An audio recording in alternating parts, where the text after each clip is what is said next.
ఈరోజు మనకు అతిథిగా వచ్చిన సార్కి నమస్కారాలు. అలాగే మా హెచ్ఎం గారికి, స్టాఫ్కి అందరికీ నమస్కారాలు. నేను ఒక విచిత్రం చూస్తున్నది ఏంటంటే, ప్రతాప్ రెడ్డి సార్ చూస్తున్నాను. జనరల్గా ఒక ప్రైవేట్ స్కూల్ ఉండేవాళ్ళు గవర్నమెంట్ స్కూల్ పట్టించుకోరు. ఇంకా గవర్నమెంట్ స్కూల్ పొందపడితే మాకు అడ్మిషన్స్ పెరుగుతాయని అనుకుంటారు. కానీ ఏంటంటే ఆ మున్సిపల్ హై స్కూల్ని మన గవర్నమెంట్ ప్రైవేట్ స్కూల్స్ కంటే గొప్పగా డెవలప్ చేయాలని పట్టుదలతో కృషి చేస్తున్నారు. అలాగే నారాయణ సార్ కూడా ఏంటంటే ఆయన స్కూల్స్ కంటే, నారాయణ హై స్కూల్స్ కంటే ఆయన ఇప్పుడు 15 హై స్కూల్స్ దత్తత తీసుకున్నారు సార్. ఇంచుమించు 200 కోట్లతో ఖర్చు పెట్టి డెవలప్ చేస్తున్నారు.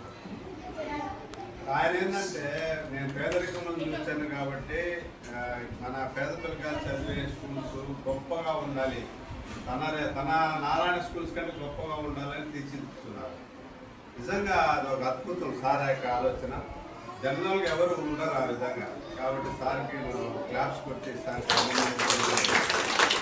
అలాగే మీ అందరికీ నేను కోరేది ఏంటంటే, నేను ఈ జూన్ నుంచి, గతంలో ఇస్కాన్లో భోజనం సరిగా లేదు. ఈరోజు మీరు రుచి చూడండి. మన పెద్దల సహకారంతో గట్టిగా చెప్పి బాగా క్వాలిటీగా చేయించారు. నేను ఉదయం 4కే వెళ్ళాను. దగ్గర ఉండి ఎర్రగడ్డలు వాళ్ళు వేసేవాళ్ళు కాదు.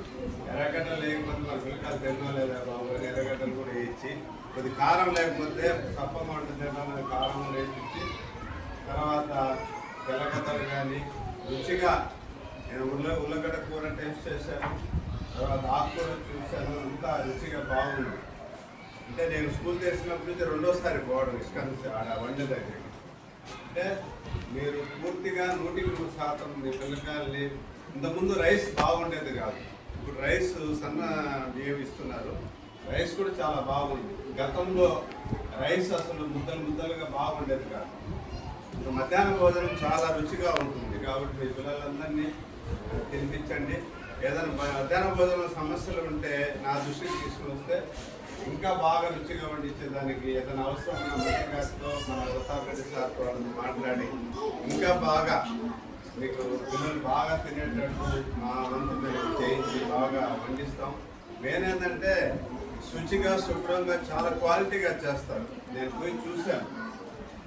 ఆ వీడియోలు కూడా మేడం పెడతాను, మీరు కూడా చూడండి. చాలా బాగా చేస్తారు. కాబట్టి మనకు ఎలా నస్తుందో ఏదైనా ఉంటే చెప్పి చేయొచ్చు. పెరుగన్నం కూడా పెడుతున్నారు వాళ్ళు, మన మెనువులో లేని కూడా పెడుతున్నారు.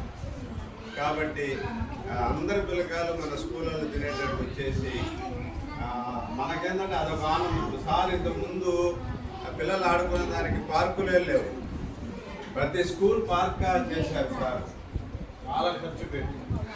అలాగే మన ఇళ్ళ దగ్గర మనం అందరం తిరిగేదానికి, చిన్న వ్యాయామం చేసుకునేదానికి కూడా అన్ని సౌకర్యాలు కల్పిస్తున్నారు. కాబట్టి ఆయన కోరిక మేరకు మన బిడ్డల్ని చదివించుకొని గొప్పగా తయారు చేస్తే అదే ఆయనకు సంతోషం. ఆ విధంగా మన మంత్రివర్యులు, మన ఎమ్మెల్యే గారు ఆయన సంతోషం కోసం మన బిడ్డల్ని 100% చదివించుకొని హాజరు లేకుండా, తగ్గకుండా రోజు బడికి పంపాలని నేను కోరుకుంటున్నాను. ఈ మెగా పేటీఎం ఈరోజు అందరూ వచ్చారు కాబట్టి చాలా సంతోషంగా ఉంది. మీరందరూ పిల్లలు తక్కువ వచ్చారు. అలాగే భోజనాలు కూడా ఉన్నాయి. మీరందరూ భోజనాలు చేసి వెళ్ళండి. Thank you.